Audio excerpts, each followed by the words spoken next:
I was going to save this for tomorrow, but after the gentleman from James City's discussion about what we may be facing tomorrow, I was afraid it might be too late. For my Black History moment, I wanted to talk about monuments, and a monument in particular. Monuments, historically, as early as ancient times, have been used to highlight portions of history we want to be remembered. And unfortunately, in this country, for many, many years, decades, centuries, monuments have only told one side of the story. But in our recent past, we've begun, as a Commonwealth, to tell a more complete story, starting with the Civil Rights Memorial on Capitol Square, continuing with the Women's Monument, the Indian Tribute.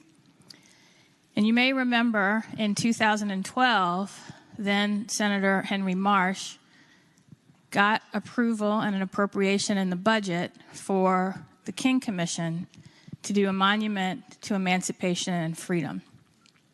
That monument grew out of, in 2011, the Commission started to think about how do we want to commemorate the 150th anniversary of the Emancipation Proclamation, the Reconstruction Amendments, and the end of slavery. And after a series of town hall meetings across the Commonwealth, it became clear that we had to tell the complete story of slavery, fighting against slavery, and not just the Emancipation Proclamation, which did not end slavery, but the 13th Amendment and the fight for equality after passage of the 14th Amendment. And we heard from the communities across the Commonwealth, we had to tell the good, the bad, and the ugly. Because slavery was very ugly, although it was depicted throughout history as being not, but it was a horrific moment and stain on our Commonwealth and our country. And so when we picked our design for the monument, we picked a design from a man named Jay Warren that depicts a newly freed slave family.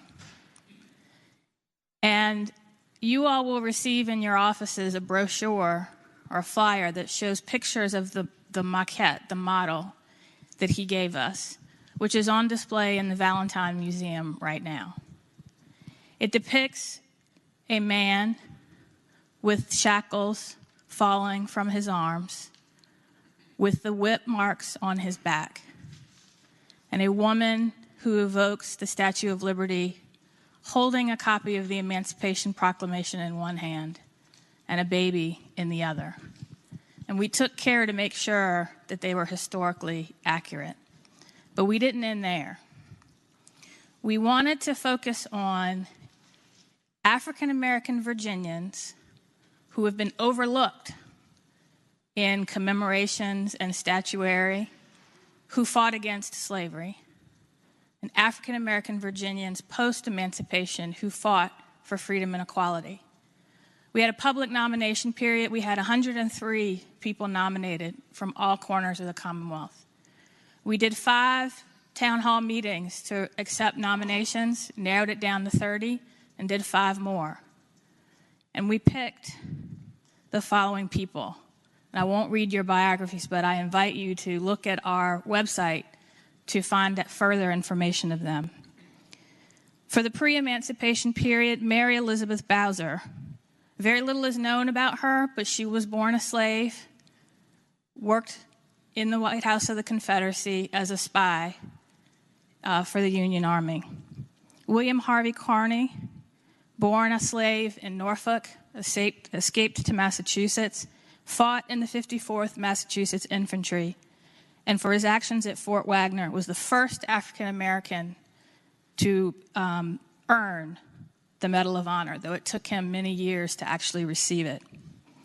Gabriel, who led one of the half dozen of the most important insurrection plots in the history of North American slavery, when he plotted to kidnap then Governor James Monroe, but was thwarted. Dred Scott, an enslaved man whose unsuccessful lawsuit for his freedom led to the infamous Supreme Court decision that said persons of African descent were not United States citizens. And Nat Turner, the leader of the only successful slave revolt in Virginia's history that shattered the myth of the contented, happy slave. For the post-emancipation period, we selected Rosa Dixon Bowser, an educator, women's rights activist, social reformer, who founded the first African American Teachers Association, co-founded what would become the Virginia Education Association. John Mercer Langston, Virginia's first African American member of Congress and the first president of what is now Virginia State University. John Mitchell Jr., a community activist, the first African American to run for governor, editor of the Richmond Planet, which covered lynchings, segregation, and the activities of the Ku Klux Klan. Lucy Sims, a prominent educator who taught 3 generations of African Americans in Harrisonburg, and the Reverend Wyatt T. Walker, a Petersburg minister, civil rights activist, and chief of staff to Dr. Martin Luther King. Again, we could only fit 10, but we will ensure that all 103 who were nominated, their stories will be told. Thanks to the generosity of the General Assembly, half of this project is paid for. We are raising funds for the other half. And I want to thank the gentleman from Franklin, the gentleman from Mecklenburg, the gentlelady from Hampton, and the gentlelady from Petersburg for their work on the King Commission to bring this monument to fruition. We are going to break ground this summer, and if all goes well and the weather cooperates, it will be unveiled this December as part of the 400th anniversary of the arrival of the first Africans. This monument will tell future generations of the contributions of African American Virginians whose stories were often overlooked, but who were integral in the fight to end slavery in Virginia and the fight for equality for all Virginians. Thank you, Mr. President.